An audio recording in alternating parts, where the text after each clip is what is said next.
ERT गणित कक्षा 10वीं में आप सभी का स्वागत है। आज हम लोग प्रश्नावली 1.1 के प्रश्न संख्या 2 को सॉल्व करेंगे। अगर आपको ये वीडियो अच्छा लगे तो एक लाइक कर दीजिएगा और चैनल पर नए हैं तो चैनल को सब्सक्राइब करके बेल आइकन को प्रेस कर लीजिएगा, जिससे हर आने वाली वीडियो का नोटिफिकेशन आपको समय समय पर मिलती रहेगी। तो आइए वीडियो शुरू करते हैं। प्रश्न संख्या 2 है, दर्शाइए कि कोई भी धनात्मक विषम पूर्णांक 6q+1 या 6q+3 या 6q+5 के रूप का होता है जहाँ q कोई पूर्णांक है। यानी यहाँ हमें ये बताना है कि कोई भी विषम पूर्णांक 6q+1, 6q+3 या 6q+5 के रूप का होता है। तो आइए सॉल्व करते हैं।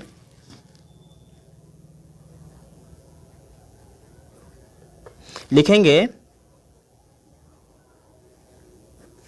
माना कि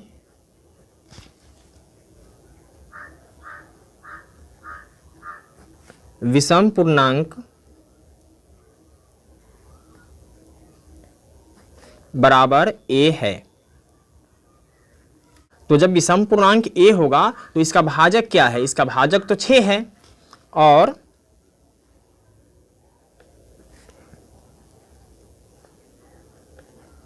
भाजक बराबर 6 है। इसलिए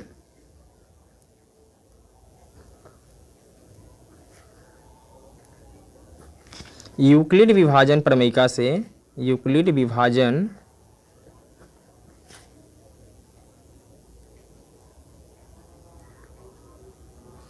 प्रमेयिका से क्या होता है? a बराबर BQ+R होता है। तो यहाँ a का मान हमने क्या माना है? विषम पूर्णांक तो a माना है, तो a की जगह पे हम a ही लिखेंगे, ठीक है। और BQ+R यानी भाजक जो है वह कितना है? तो भाजक है 6। तो भाजक की जगह पर क्या लिखेंगे? 6 लिखेंगे, Q+R। आइए इसको समझते हैं। देखिए, अगर कोई विषम पूर्णांक मान लीजिए कि क्या है? a है, ठीक है। अगर हम इसमें कितने से भाग देते हैं? 6 से भाग देते हैं तो भागफल क्या आएगा? भागफल Q आएगा और शेष फल क्या आएगा? R आएगा, ठीक है। लेकिन शेष फल के बारे में आपको पता है कि भाजक से छोटा होता है, तो शेष फल क्या आ सकता है? 0 आ सकता है, 1 आ सकता है, 2 आ सकता है, 3, 4 और 5 आ सकता है, ठीक है। 6 नहीं आएगा क्योंकि भाजक से छोटा होता है शेष फल, ठीक है। आइए इसको लिख लेते हैं। अतः R के संभव मान क्या है?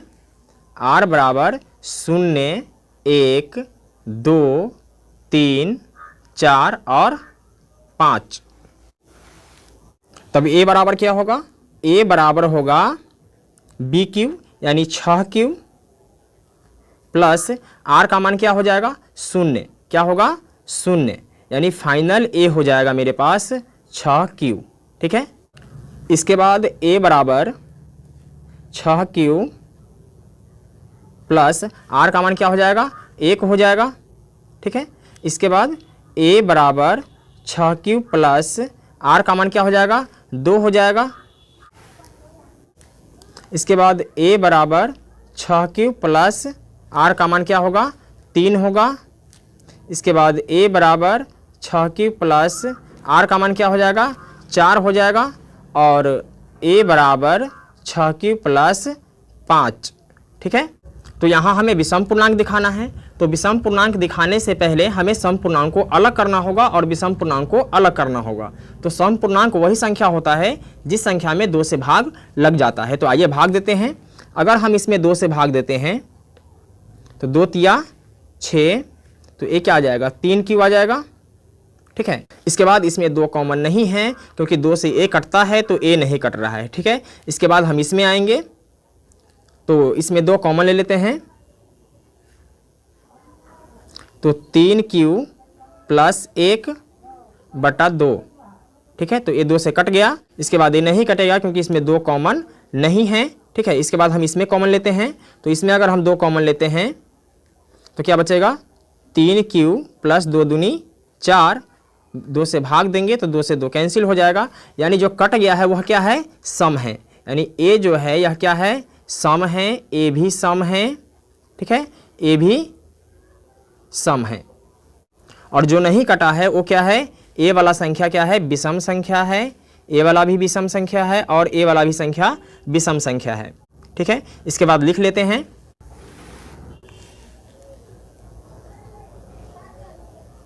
यहाँ ए के मान 6q या 6q + 2 या 6q + 4 में 2 एक क्या है, गुणनखंड है।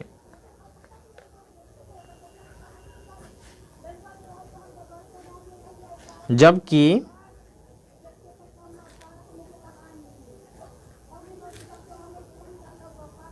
6q + 1, 6q + 3 या 6q + 5 में 2 एक गुणनखंड नहीं है, गुणनखंड नहीं है।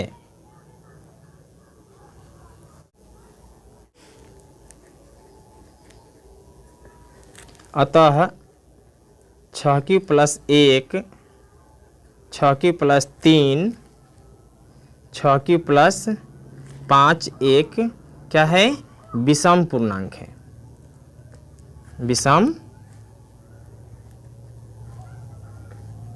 पूर्णांक है। और इस तरीके से इसका आंसर निकल जाता है। तो दोस्तों मैं उम्मीद करता हूं कि आपको ये वीडियो समझ में आ गया होगा। फिर मिलते हैं एक और वीडियो के साथ, तब तक के लिए जय हिंद।